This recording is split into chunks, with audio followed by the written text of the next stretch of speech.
शरफ मरवत साहब हमारे साथ मौजूद है, हम इनसे बात करने के। मरवत साहब, आपने एक जगह पे कहा था कि जिस दिन इमरान खान साहब रिहा होंगे मैं सियासत छोड़ दूंगा, तो आप कायम है अभी इस बयान पे? हाँ, ये बात सुन ले, बड़ा अहम सवाल किया है। मैंने ये कहा था कि जब खान साहब रिहा होंगे तो मैं फिर किनारा कशी कर लूंगा। आज भी मैं उस बयान पे कायम हूँ।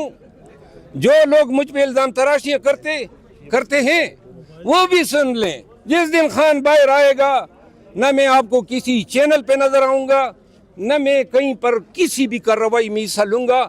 जो लोग ये समझते हैं कि मैं किसी के लिए खतरा हूं, उनको मैं मुबारकबाद देता हूं। पार्टी आपको मुबारक हो। खान के आने की देर है, फिर आप जाने और आपकी पार्टी। खान साहब खुद अगर आपको अपने साथ शामिल करें और आपको खुद कहें कि आप हमारे साथ मैंने जो मेरे खिदमात हैं, इसका जितना सिलसिला मुझे मिल गया है, मेरा दिल भर चुका है।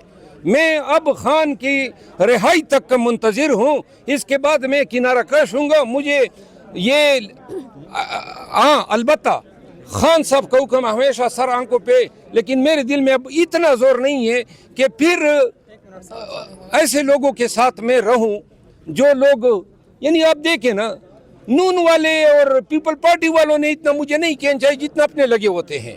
और एक इल्जाम लगता है कि इसके हर एक के साथ झगड़ा होता है। मैं कलमतन कहता हूं कि आज तक मैंने किसी पीटीआई के शख्स के खिलाफ बात नहीं की है। मैंने जवाब दिया है।